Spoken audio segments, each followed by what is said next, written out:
কাছের মানুষ দূরে থুইয়া মোহরি আমি দর পরাইয়া রে। এই একজনের বাড়িতে কিস্তি যে একদিনে কয়বার যাওয়া যা টেনশন করি তাই দেই একটা ফোন দিছে বলকার সময় তো কিস্তির টিকাটা দেয় না। মা গো আর কিস্তি স্যার না ফোন দিছে সাই স্যার কি দেখো। হ্যালো আসসালামু আলাইকুম স্যার। হ্যালো কাশেম সাহেব, আপনি কোথায়? আমি এর জন্য অপেক্ষা করতে আছি, আপনি কই আছেন? Oh my god. আর স্যার আপনি আর ফোন দিছেন, আপনি তো জানেন না এই বন্যা আর ব্যাগ বাসা নিচে কই, আর গরু ছাগল ব্যাগ মরে গেছে কই, আর ঘরের চালের জন্য তো হানি আয় তো স্যার চালের হচ্ছে পড়েছি কিন্তু আপনার কিস্তির টিয়া স্যার আপনি আর কিস্তি দিই কোনো রকমে বাঁচান, বন্যার হরে কিন্তু আমরা সব টিয়া দিয়ে দেবো।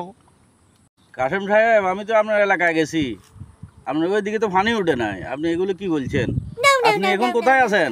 আপনি আমার সাথে দেখা করেন, এরপরে যদি পানি উঠছে না উঠছে আমি দেখবো। স্যার আর স্যার আপনারা কিতা কইতাম, আমি তো 3 সালের হচ্ছে পড়েছি, কোনো আমি নামতে মারি না খাইতে মারি না, যে 3 দিন আয়ু পয়সা স্যার সালের হচ্ছে পড়েছি। আপনি সালের উপর অপেক্ষা করেন, আমি আসতেছি, আপনি পিছের দিকে তাকান, আমি আপনার সালের উপরে আছি। প্লিজ আমাকে ক্ষমা করে দাও।